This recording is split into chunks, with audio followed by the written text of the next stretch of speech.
I was going to say we can wait till 3 or 5 after, but maybe what about the audio issue then? That is remote. True. Eric said he was texting. No. If you have your mic. Yeah.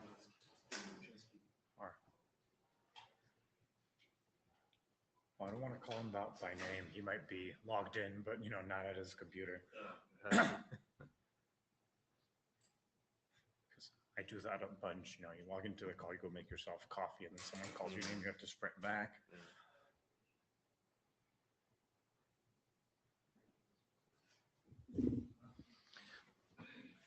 So we'd like to test the audio in the room. So if you're remote, but yeah, and you're willing to say something so that we can test it, please join the queue.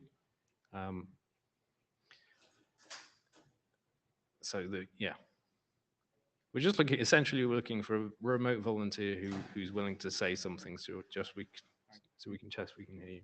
All right. Captain. Thanks. Can you say something like test? Testing, 1, 2, 3. Can you hear me? Oh, okay. All right. So it sounds like it's coming from here. I'll contact Meet Echo. Yep. Okay. So we listen.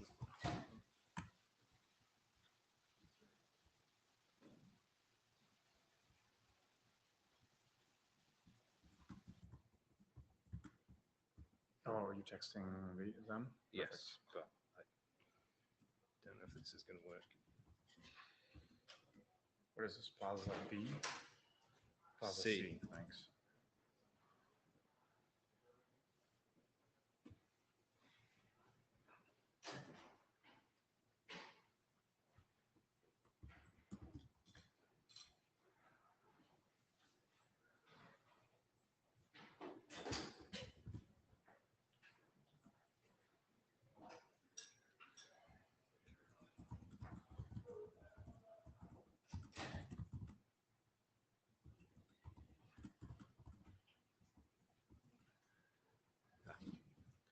Won't work because it's. What? I haven't got the roaming working properly. Oh, all right. So I'll do it. Yeah. Yeah. So yeah, Meet Echo says they're looking into it. Okay, fine.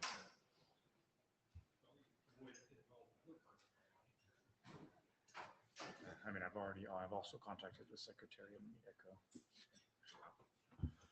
Maybe I'll do this one too.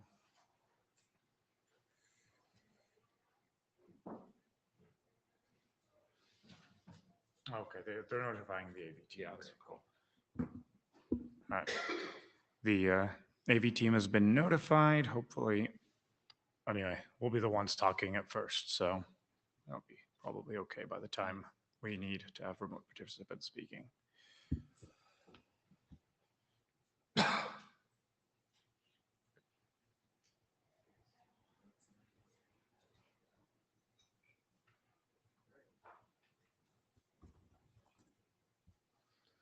All right, should we get started? Yep. All right. To the chair side. Okay, welcome to DNSSD at IETF 120.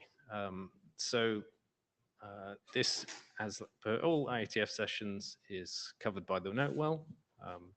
So by participating in the IETF, you agree to follow the requirements set out in there. So if you haven't read them, please do read them. In particular, this tells you about requirements for disclosing patent information and other intellectual property, and also tells you the guidelines for how to treat people, to respect people. So please do that. This being, this is the usual arrangement for the meeting. So we have a volunteer for note-taking, so thank you, Francois. Hopefully you found the link. Let me know if, yeah, okay. You can find the Meet Echo chat either in Meet Echo or in Zulip, and that is the link for the session. But hopefully you have joined that or you're in the room. And if you're in the room, please use the on-site tool.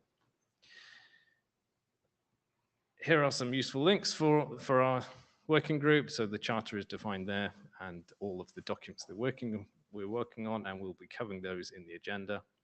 That's how you join the mailing list, which is slightly updated from how it used to be.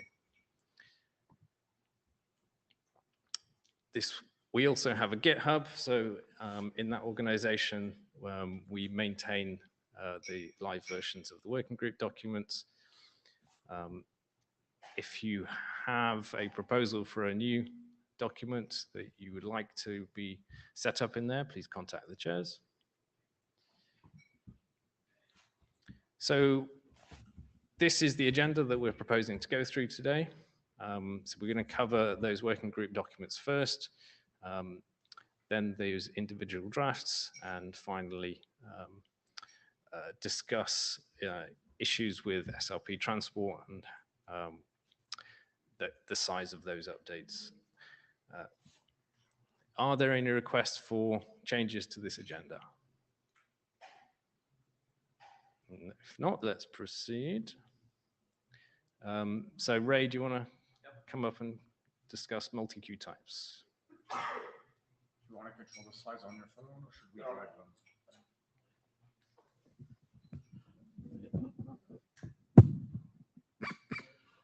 So I've not done any slides for this one, as the updates have been relatively straightforward. So the biggest change is the incorporation of the text, albeit somewhat edited, that Peter Spedcheck dropped on me a couple of days before the draft cutoff deadline. Those have been put into the GitHub.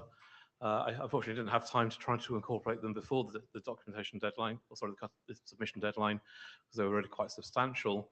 But the main thrust of those changes is that it simply makes the construction of responses much more generic, and in fact doesn't even need to mention negative responses or DNSSEC at all, by saying you fill your putative response with the primary query that's specified in the DNS request, and then you simply attempt to put in whatever records the standard DNS protocol says you're supposed to put in for the remaining queue types, so for as long as they fit.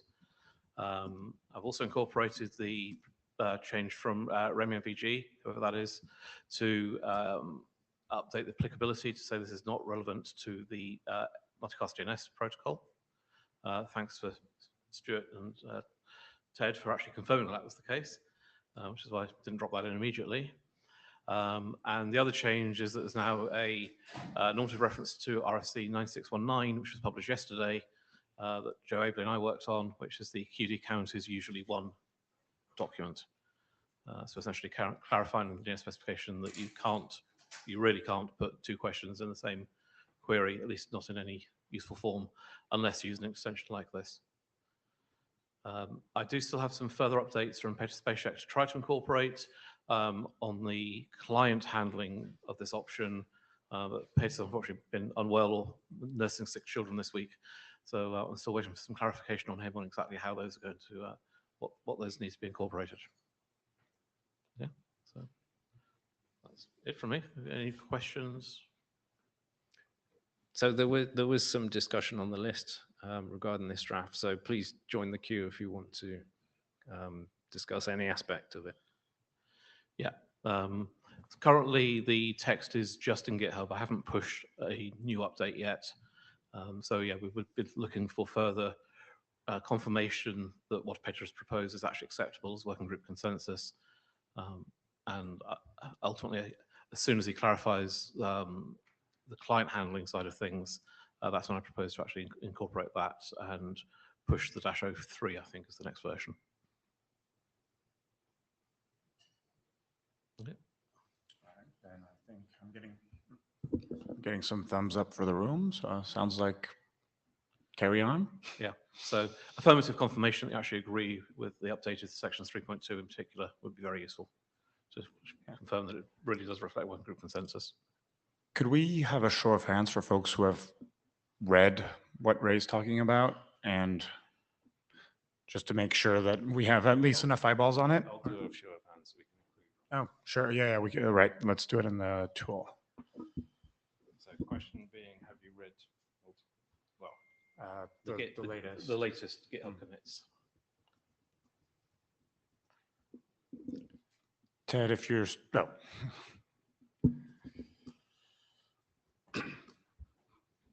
Not the optimal sitting place. Yeah, maybe I should go around the other way. I don't know. Ted Lemon. So I haven't actually read the latest GitHub commits. Thank you for doing them. Peter's comment was long.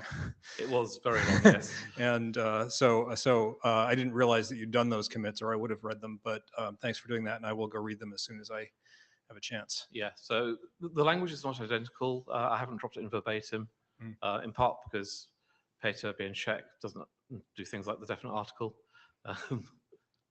Yeah, so his English is good, but it's not perfect. But he's a colleague of mine, so I can say that. And there was actually ultimately a little bit of duplication in there, which I've cleaned up. All right, so I think if we have had two folks reading it, we're going to want a few more reviews. So thanks, Ted, for committing to doing that. And yeah, and we have some folks who haven't read it and one no opinion. I just want to confirm we all understand what's being asked. So the text we're talking about is not submitted as an internet draft yet, but it's in GitHub. Correct. Okay.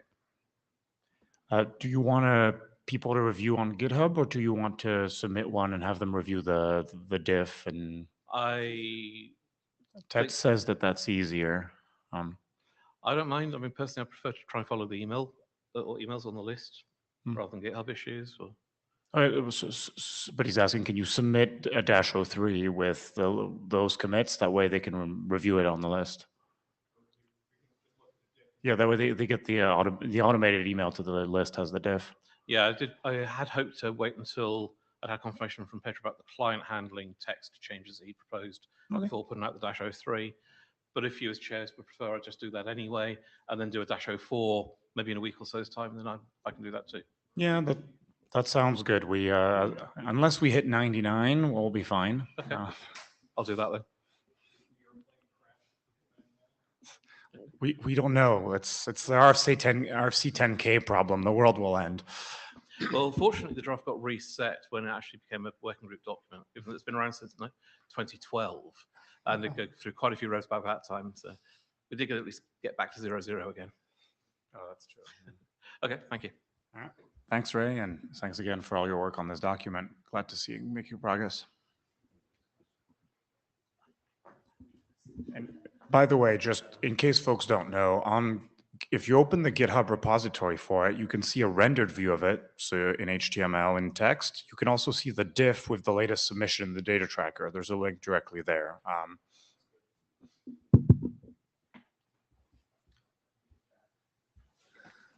Okay, Ted. Do we have the clicker? Yes, we do. Yes, but it's not plugged into anything. Just Where's the jungle? You need to remove it from the... No, but it's easier because that way, otherwise it just hits an arrow. Just say next slide. Next slide. So, wait, this is the advertising. Yeah. So I did a pretty substantial update to the advertising proxy document for IETF 119. I'm not a rock star. Okay. Yeah. So this is better. So I did that, the update for IETF 119, but I haven't had time to do an implementation yet because of things you will find out about later. And so the document is basically hanging fire, waiting for some sort of work that needs to get done in order to enable the work in the document. There are some issues that we discovered in the process of deploying our original implementation of it that suggests that what was written in the original document is not good enough, and so that's why I kind of backburnered that and started working on the problems that were in the way of making forward progress, and so I'll be talking about some of those later. Next slide. There are no other slides. Sweet. Okay. Yeah. So unless anybody, I mean, I don't really have anything terribly new to say about this other than that we have some sort of, foundational work we didn't do that we now need to do before we can proceed with the next step on this. And actually, that's a perfect segue, adding as chair, to explain Ted and I had some emails on the list about prioritizing work in this group and the advertising proxy, and I was under the incorrect impression that some of these other items that Ted wanted to discuss were unrelated to our adopted drafts. And so that's why I was suggesting we focus on the adopted drafts, but Ted helpfully clarified that those topics are actually blocking for us to actually finish and publish the adopted drafts. So why it makes the perfect sense to discuss them right now, because it's part of the resolution we need on our adopted documents. So thanks for clarifying that, Ted.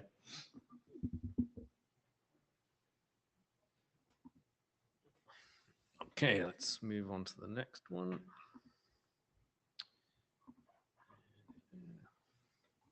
Okay, this is going to be another exciting presentation. Next slide. So as with the other stuff, so advertising proxy and SRP replication are actually kind of tied together, because the use case for both of these that at least I'm working on is thread border routers. And thread border routers are these little permissionless devices. Some of you might have been here in the meeting an hour ago about this. There are these little permissionless devices you plug into your network that have to kind of try to connect two networks together in a way that works and isn't broken. And they do a fair amount of sort of cooperative database sharing in order to make that work, both on the MDNS side and on the SRP side.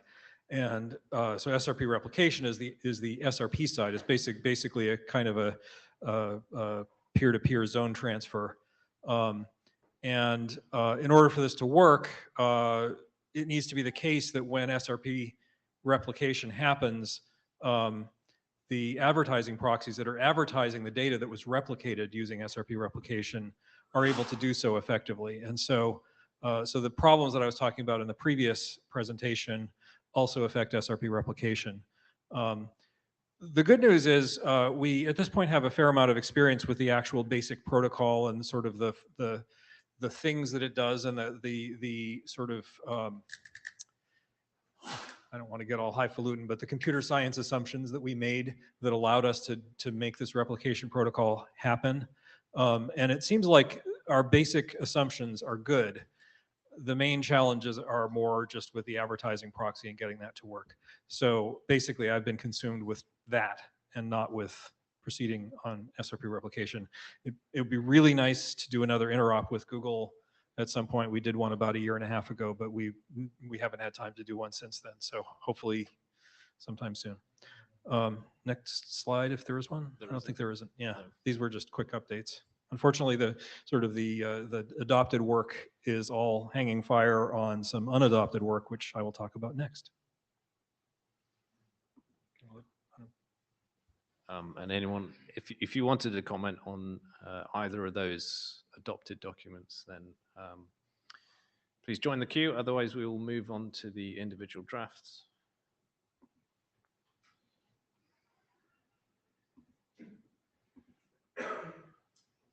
Okay, so time since received, TSR. Next slide.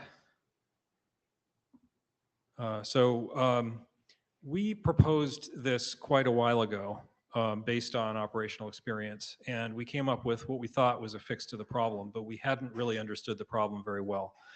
I had a bit of an epiphany about this. I think we were having a conversation either at IETF 119 or 118 about this problem, and I think Stuart and I sort of both realized that we were actually trying to solve the wrong problem. We were trying to solve the name conflict problem, and what we actually had was an authority problem. And so a lot has happened since then, including several passes at trying to describe how this would work, and an actual implementation that that is done now, and that clarified a bunch of stuff that we were thinking about. So we now have an implementation of the new improved TSR, and that addresses. So the old TSR was causing a lot of name conflicts, and we were also, we had, suppose you had like up to 5 advertising proxies on your network. Well, every one of those advertising proxies would probe and defend every record that was being replicated using SRP replication. That wound up being a ton of MDNS traffic. So basically the clarity that we came to was that TSR is about asserting authority and freshness. meaning who owns this record, who is responsible for publishing it, and is the thing that we're looking at more recent than the thing that we saw? That is the new thing that we're seeing more recent or less recent than the thing that we currently have?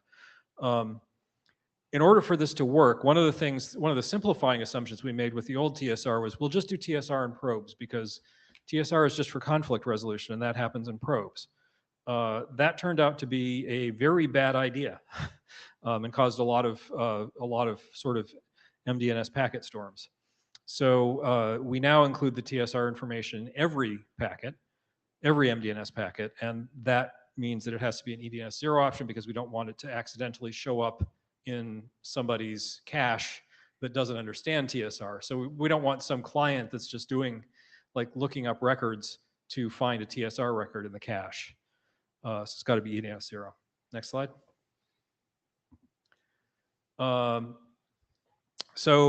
Previously, we already had this idea that the TSR record represented a timestamp, which is when the information that the TSR record corresponds to was received from the source of authority. So the SRP requester is the source of authority here.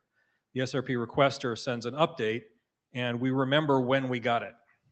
So with SRP replication, when we're doing replication, we actually replicate the time that we received the message from the SRP client, not the time that we did the replication. So the idea is that we're maintaining this original receipt time from the source of authority. We represent it in flight as a relative time because we can't assume that we have solid time synchronization. And then at rest, we just store it as, an absolute time. And it doesn't matter what the absolute time is because it's only ever on the system that it's being stored on. And so that system can decide. But the big difference now is that we include a key hash, which represents the authority source. So now instead of, so when you do an SRP update, the SRP update has a public key that so the requester signs the update with a private key and includes the public key in the request. And so we now use the key hash to represent the authority. So if two different SRP requesters happen to claim the same name, they're going to have different key hashes. These key hashes are validated by the SRP server. And so, I mean, of course, it's vaguely possible there could be a collision, but I think, hopefully that's down in the noise. I mean, I'll get back to you in a couple of years. So next slide. So the new conflict resolution process is slightly more complicated than the old one, but it's actually, well, in some ways it's more complicated. In some ways it's quite a bit simpler because we no longer actually do conflict resolution with TSR. Basically, one of two things is going to be true. Either we have actually conflicting data and we can tell that it's conflicting, or we have stale data and we just need to figure out which data to throw away. So that's a lot simpler than what we were doing before. So if we have data cached or in authority and we get an MDNS message, if we have data that has TSR and we get an MDNS message that doesn't have TSR, that's just a conflict. If we have data that doesn't have TSR and we get an MDNS message that does, that's just a conflict. All of these are just handled the same way that conflicts are always handled in MDNS. So it's very simple. I mean, the way they're handled isn't simple, but we don't have to do anything new that's complicated. So if we have data that has TSR and we get data with TSR with the same key hash, now that is not a conflict ever. This is really important. With the previous approach, we were actually treating stale data as conflicting data, and that was actually causing some serious problems.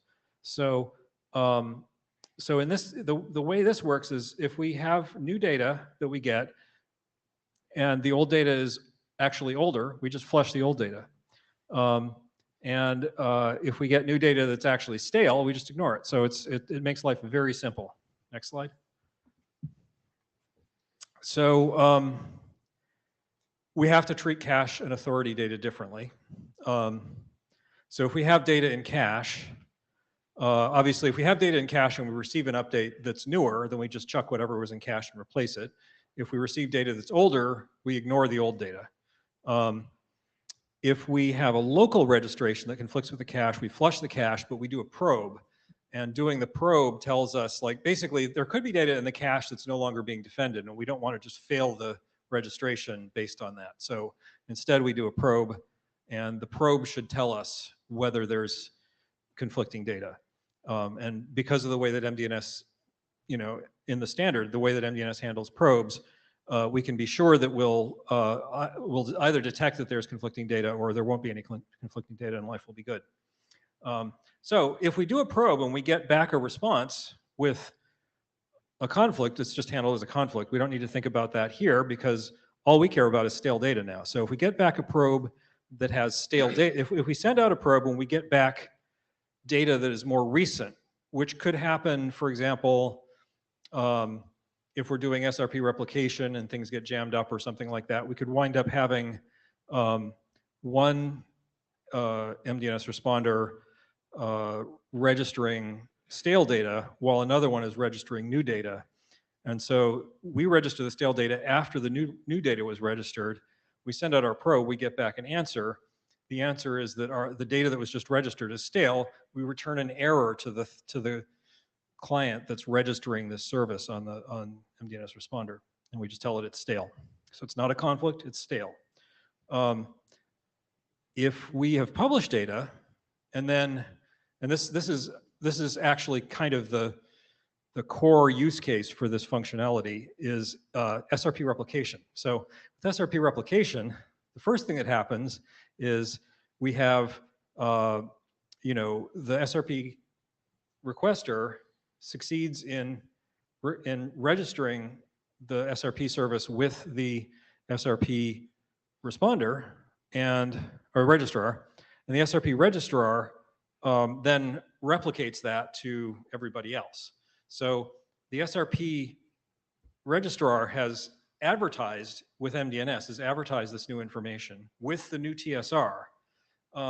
So all of the MDNS responders that have seen that new data are going to flush their stale data, but it's not guaranteed that that data will be delivered. So we could wind up in a situation where we've got an MDNS, an advertising proxy that still has the old stale data. And then when we do SRP replication, it's going to get the new data, and that's going to cause a flush. Sorry, in the replication case, actually, we don't have an issue because it removes its old data. The issue is when we do the initial registration. This is hard to explain. When we do the initial registration, on having just received the SRP update on the registrar that's actually talking to the SRP requester, that update is publishing data which is theoretically in the old style TSR is in conflict with what was being published by all of the other advertising proxies. And so we sometimes would get conflicts during that process. And those would then be resolved later through SRP replication, but by then it was too late and a lot of damage had been done. So now when this happens, one of two things is going to be true. Either we're going to publish all this stuff in MDNS and the advertising proxies that have been publishing the stale data will get a stale data response to their old published data, or if they don't get that stale data response, the next thing they're going to hear is an SRP update that fixes it. And so basically we never get into a situation where we have stale data that doesn't get removed. And we never get into a situation where stale data turns into a conflict. Next slide, is there one? Yeah. So this has some really nice side effects. One is when we're doing SRP replication, we don't need to always probe. So we in general, it should be the case when we're doing replication that the original registration does a probe or an announce or both, and that clears the cache on all of the other advertising proxies. So all of the other advertising proxies are no longer advertising their stale data. And so now when we do replication, let's say I'm a peer that's got a result that's going to be published, a replication result, not a direct registration that's going to be published in the advertising proxy. We already know that the source of that data has probed it, and so we can skip the probe. What that means as a practical matter is that we're skipping a ton of multicast traffic. And so now our effect on the network, the amount of multicast traffic that we're producing is drastically reduced. As a practical matter, in our testing of this code, we're just not seeing spurious conflicts anymore. It just like, every so often I see something in the log and I think, oh no, is this a bug? And I go and I actually look through it and I look at how it went, and it actually went exactly the way it was designed. So it's very exciting. So that said, of course, this is very new code. We don't have a lot of miles on it. We'll talk about it again in November. We'll know a lot more in November. Let's put it that way. Next slide. That might be the end. Okay. So that's it. Any questions about TSR?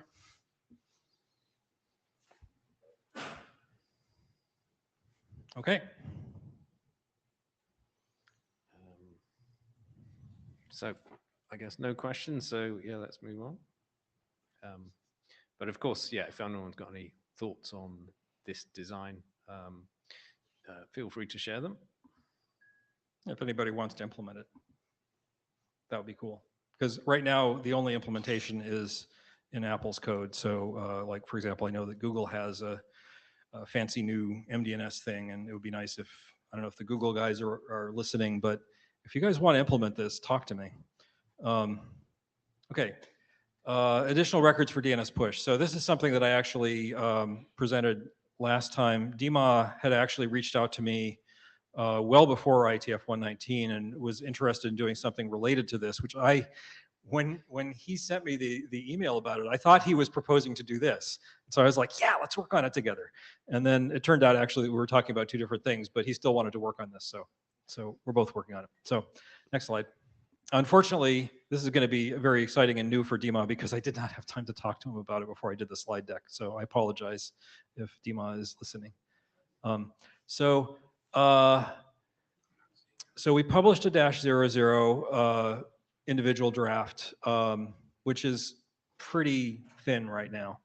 Oh, by the way, the TSR draft, I have not actually published an update to it because I need to talk to the lawyers first, but I'm allowed to publish it. I'm allowed to publish changes on GitHub, just not on the IETF website. So not as an IETF draft. So if you want to see the new version of this, you can actually see it in GitHub already. Sorry, I know it's depressing. So anyway, back to this. So we haven't done any implementation work, we had this idea that basically what we're trying to achieve was parity with MDNS. So MDNS has this ability when you do, like, let's say you're doing a browse.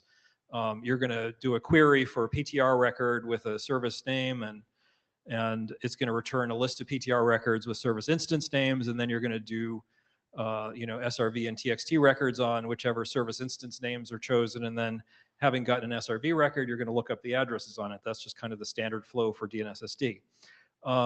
And so MDNS Responder will very happily stuff the MDNS response with as much data as it has in its authority table. And this really makes sense with MDNS Responder because MDNS Responder is typically, MDNS Responder being Apple's MDNS implementation. Any MDNS implementation would do the same thing. I just tend to use MDNS Responder because that's what I hack on. So MDNS Responder will happily send you back the PTR record and the text records and the A and quad A records because typically there's only one service on that device. And so it totally makes sense, right? It's not even a very big packet. DNS push is normally being done to something that has a lot of information in the cache. And so now, if we were to do essentially the same thing that MDNS Responder is doing in response to an MDNS packet, we would be sending you a giant pile of data, much of which you probably don't need. So the original idea wasn't quite right. Next slide. So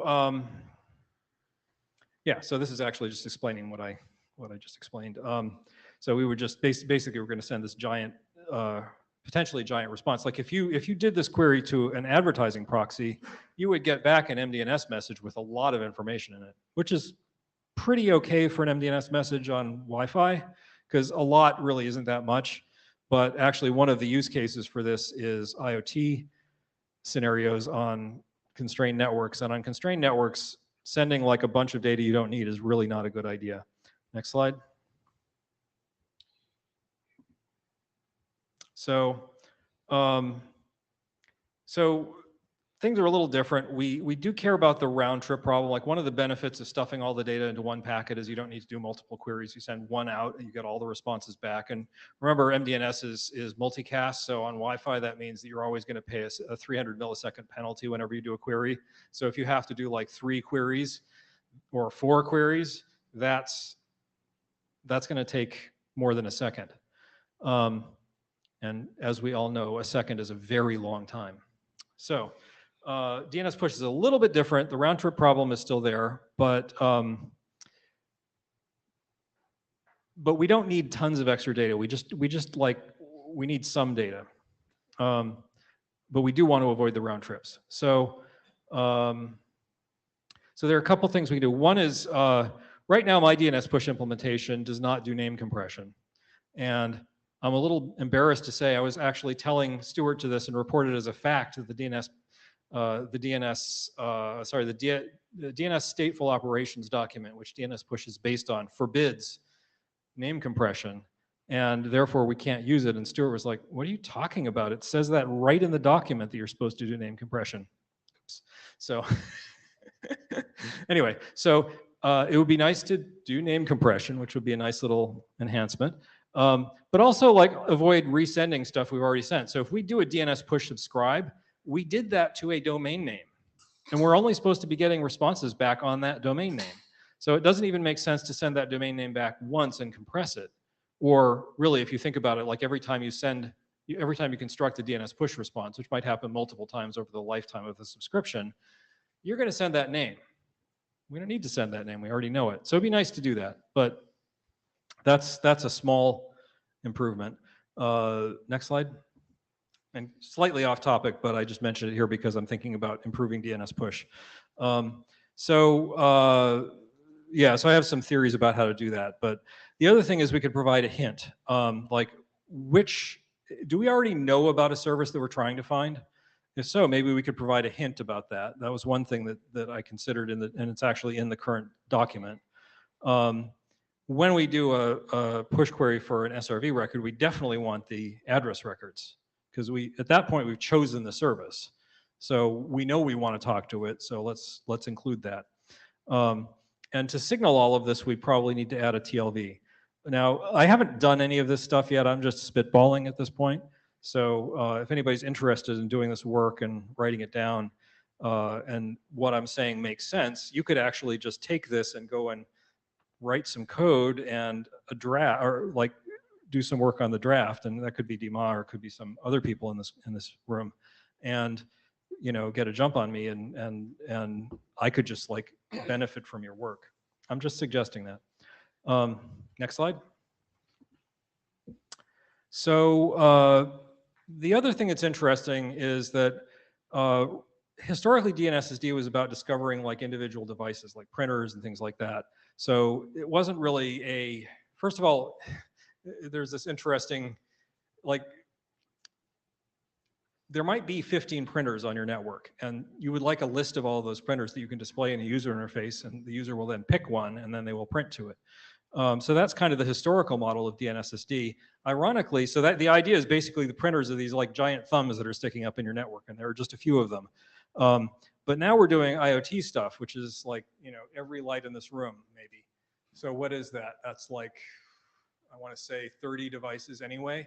Each one of them has an IP address. Each one of them has a service advertisement. Maybe I want to switch 4 of them on or off, or change their settings. So I already know about those devices. I already have a relationship with them. I don't actually need to do a browse. I don't need to look up PTR records. Maybe it's interesting to look up PTR records just to see if they're there, but I don't need to do the whole DNSSD process to talk to them. What I really need is just to see if the device that I remember talking to is still there under the same name. And so this is something that I run into a lot in the work that I'm doing with Matter, which is an IoT control protocol. Matter just has a key, which is, when we onboard the device, we give it a name that is very unlikely to ever be claimed by some other device. It's just like hex garbage. And so we really it is really quite safe to just assume that that name is still going to be present a day later or a week later or a month later. And so we can just do a resolve on that name. We don't actually have to even do the browse. And what that means is that really when we start off the DNS push subscription, what we're subscribing to is the service instance, not the service. And so the question that we want answered is, tell me everything about this service that you know right now. So give me its text record, give me its SRV record, give me its address records. We don't really need to specify. I mean, obviously, we need somehow to say, to pose that question, but that's the task. Next slide. So just talking about the current Matter implementation, which is open source, and you can download it from GitHub. It does a continuous browse so that it can notice when things come and go from the network. This doesn't work at all, unfortunately. But when actuating a specific device, it does what I just described. It just does a resolve. It doesn't actually care about the browse. And so it's basically doing an SRV and a text record query, and then after that's done, it does the address record query. So practically speaking, what we want is to just send a single DNS push subscribe that says, here's the name, I want the text records and the SRV records on this name. And by the way, whenever you get an SRV record, could you please do quad A and A lookups on the target for the SRV record? Next slide. So what we would need to change. So yeah, so there, if we want this to be like a single round trip, then obviously we could just do multiple subscribes and just make sure they wind up in the same TCP segment, which is totally fine. And I'm not actually proposing we do anything more than that, except we do need an additional record, an additional TLV that says whether we want A, quad A, or both for the SRV record. So that's the only change we need here. And then the responder can either try to collect all this data and send back a single segment, single TCP segment, or it can just send the data back as it arrives, depending on the application. For something like a thread border router, I would be tempted to coalesce up to a certain size just because it's only one packet. So next slide. So coming next is writing some code and seeing how it works. By the way, this is slightly, we were talking about things that are like required for the advertising proxy versus not. This is sort of not as required as TSR. But it's also something that like we do have on the constrained network, we do have an issue with the size of the communication that we're doing, and it is actually becoming somewhat urgent for us to solve. So that's why I have been thinking about this problem recently. But this is not the top of my priority list. It's just a thing on my list. So I think that's the end of this. Probably one more. This is 9 out of 10. There you go. Oh, yeah, that's just the contact slide. So any thoughts on this one?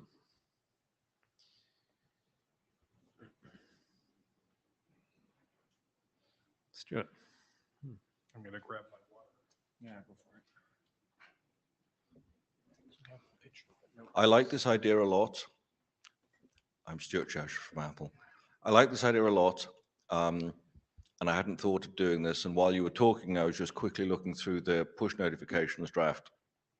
There is one unfortunate little detail, which is you can have multiple push notification subscriptions on the same TCP connection. Yeah. And the event messages that come don't have any identifier that says which subscription they belong to. You're expected to use the name to match that. Yep. But that's a solvable problem. If we can figure out a way, maybe the 16-bit message ID that was used for the original subscription, I don't know. I can't think on the spot right now. But Yep. I think if we fix that, we could save quite a few bytes, which matters on a slow network like Thread. Yeah, that was kind of what I had in mind too. We already have this identifier that we just aren't using. Why not use it?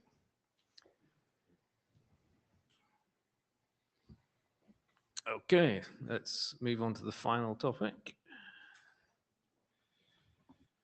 You have 15 minutes left. Oh, I don't think this is going to take too long. Yeah, you have 4. Yeah. but there's a lot. Okay, so I was talking about constrained networks earlier. This is the killer constrained network problem I'm about to tell you about. This is really not fun. Next slide. So we have SRP. When I originally started working on SRP with Stuart, like, I think it might have been, I don't even know when it was, but it might have been like Buenos Aires or something. We just like thought it was a good idea to like try to come up with a way to do DNSSD automatically without requiring all the multicast that MDNS requires. So we hadn't even had a specific target use case at that point. And then as time went by, Thread came along, and that became our first target use case. And we managed to convince the Thread guys that SRP was a great idea and we should all do it. I don't feel at all guilty about that, because I think that if we'd picked something else, it would also have had these same issues because we just didn't think about them. Oops. So the issues we have are, first of all, SRP is, at least for constrained networks, is a UDP-based protocol, which means that when we're sending, for example, the SRP message contains a public key, and it contains a signature, which is actually bigger than the key. That's a lot of data that actually doesn't have anything to do with the SRP update other than that we need to authenticate it, which we do. And the result is that SRP updates tend to be pretty sizable. And you can, of course, split them up into multiple updates if you have a bunch of stuff to do. But if you do that, you wind up resending the same data over and over again. Like you resend the key over and over again, for example. And we're not using TCP, so we can't split these up, so that really sucks. So that's one issue, and that is a real issue. That's the least bad issue, though. The other issue is our goal here is, like I was saying earlier, like imagine all these lights in the room have an IP address, and they're all on the Thread network. And so my Thread border router crashes, and I have to replace it with another Thread border router, or you know, I don't have a border router, but I have a mobile device that's connecting to the Thread network to control these things. And it publishes the SRP service. And right now what happens is all of the SRP devices register within, I think, 500 milliseconds. This is on a network with a roughly a carrying capacity of 25 kilobits per second. That doesn't work. So we wind up with congestion collapse. This was an unpleasant surprise. We hadn't really been seeing this problem with the Thread border routers because normally you just turn them on and there isn't a synchronization event that happens at the same time that you're trying to control an accessory. The bad news is one of our use cases is you have a phone that you want to use to control all the devices on your Thread network. So it connects to the Thread network, and there's no SRP service on the Thread network because your phone is the only, like, you know, full functioning device. So it publishes an SRP service, and it's, by the way, it's a phone, so it's a sleepy device because it can't be doing Thread at full throttle. And so now we have congestion collapse happening right when the end user wants to control their accessories, which really, really sucks. So you can see response time is on the order of multiple tens of seconds with this scenario. And I've done a whole bunch of work to finesse this problem. So hopefully if you actually have one of these devices, you won't see this, but the problem still exists and it really sucks. So next slide. So it'd be nice to improve some of this stuff. And, you know, we've actually had, so Abton and I have been discussing this problem, and we both have different ideas for how to solve it, but our ideas are totally compatible. We can do all of them. One of them is to try and do 6-low-pan compression to get rid of spurious or extra redundant information in the packet that we don't need. And that can save a fair amount of space, although not a huge amount. Another is to assume that the key that we're using to register with is already known, and then we don't include it. And then can we do something to make the HMAC smaller without creating a security issue? Eric. Yeah, Eric Vink. Just a quick hint. Rather than doing 6-low-pan style, if we look at SHIC, which is basically using no dictionaries, because there's some very, you can compress any protocol by making up the dictionaries before. Just a hint. You may want to have a look there. Send text. or pointers. Because yeah, we're definitely interested in that. And I know Abton has some ideas, and he may already have thought about that, but he may also not have. So the 6 low-pan style compression is mostly Abton's ideas. So I'm not going to be able to talk too intelligently about them. But I know. So Abton, if you want to say something about it, you're welcome to. So sending partial HMAC hashes is something that would definitely save a lot of space. The question is, what are the security properties of that? And I don't know. So it'd be nice if there's somebody here who does know that can help us with that. And if there isn't, then we'll need to talk to other people in the IETF who actually have a clue about this. So that's the packet size problem. And those are just some ideas about how to deal with it. And then there's the transport problem. So congestion collapse is a problem that we're all probably somewhat familiar with. And we normally think of congestion collapse as something that happens when you've got a lot of high bandwidth TCP streams going together. And so you can deal with that by doing ECN and L4S and fun stuff like that. Unfortunately, that approach doesn't work very well here because the thing that's in control of sending isn't sending very much. And so the problem is you've got lots and lots of things that all want to send. And there isn't an easy way to coordinate that. So one of the things that I'm thinking might help would be to have the initial message just be a very small one.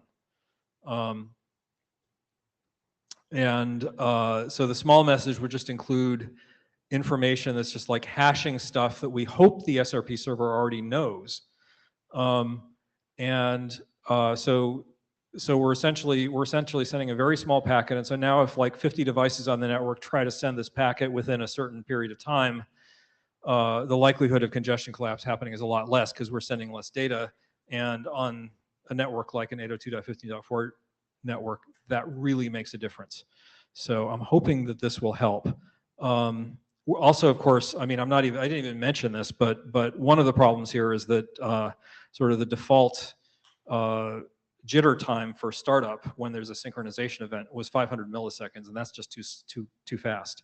So that's been increased to something like 10 seconds, and I'm sure that will make a big difference. But of course, now that means that it can take 10 seconds for the network to recover after a synchronization event. So, but 10 seconds is better than 30 minutes.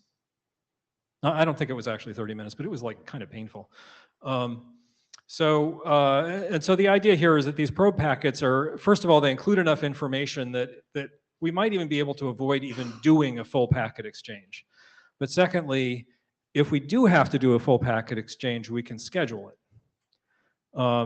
So the SRP registrar, which is a single thing, hopefully, or at least it's a small number of things, like maybe there's several registrars, but even so, the SRP registrar can make a more reasonable schedule, and then we can avoid having multiple devices competing for the same bandwidth at the same time to do their SRP registrations and failing and retrying and failing and retrying and causing congestion collapse.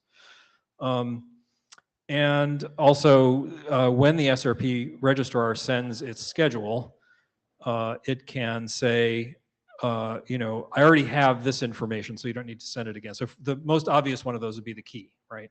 But also things like, you know, service instance names don't typically change, host names don't typically change, and what else? I mean, IP addresses are the thing that's most variable, really.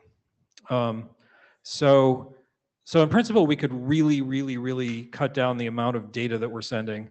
Now, all of these things are very IoT specific. Like if you're doing this on Wi-Fi, it's hard to imagine this ever really being an issue. I mean, you know, it's not ideal if 50 devices suddenly try to do a 2-packet exchange of, you know, an 800-byte packet and a, you know, 100-byte response, but it's probably not going to cause congestion collapse. But we do care about this for the 802.15.4 case. So this is something that this presentation is not, I have a draft, please read it. This is some stuff that I'm going to put in a draft. Please get excited about reading it, and soon you'll see a draft, hopefully. And I think that's it. Oh, yeah, lots of hot air, no implementations.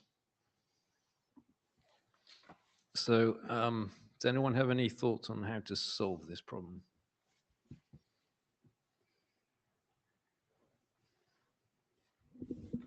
Is anyone awake? Bueller? Does anyone apart from Stuart and Ted care? They all just came here because the Wi-Fi is so great and they love the sound of the jackhammers.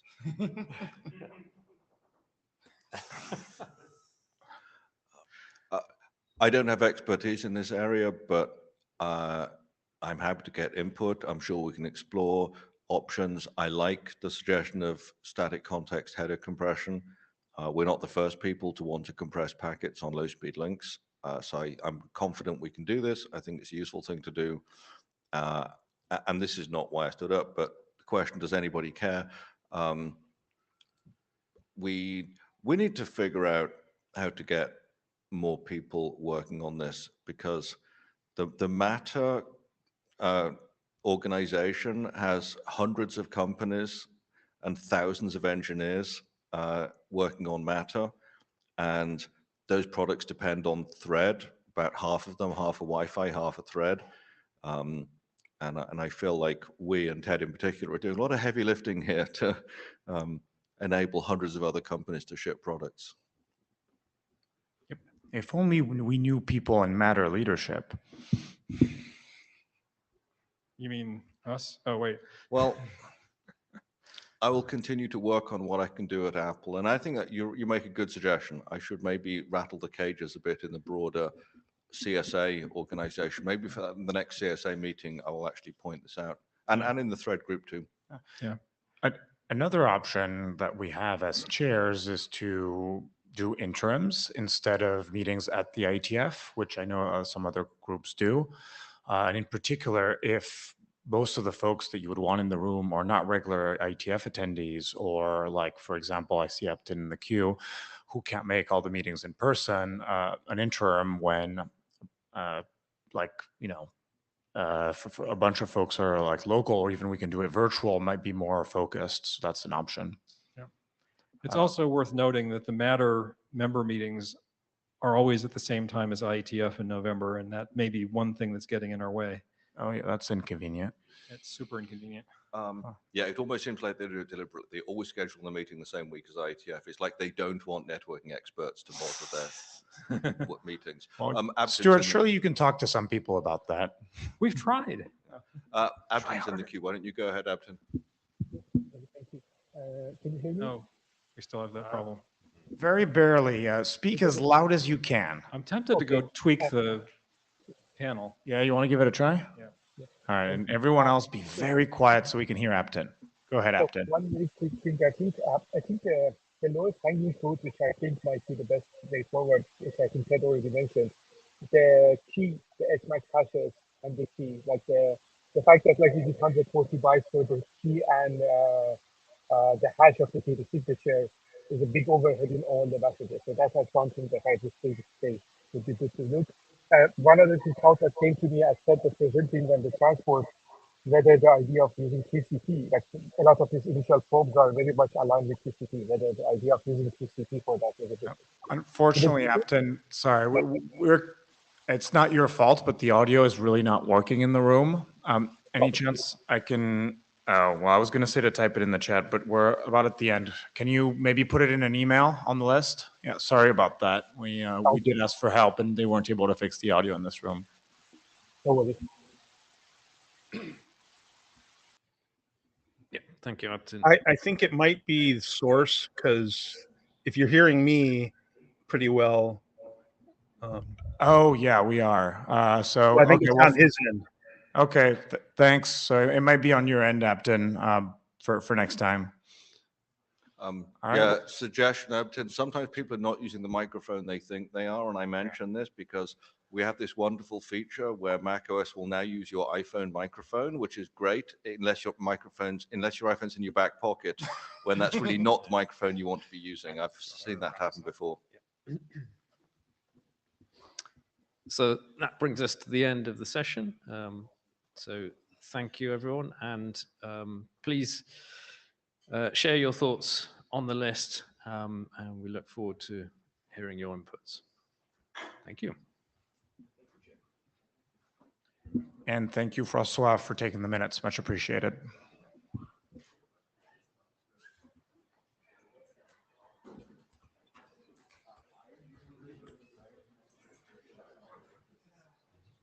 Click the buttons to upload the minutes before I forget. If I don't do it now,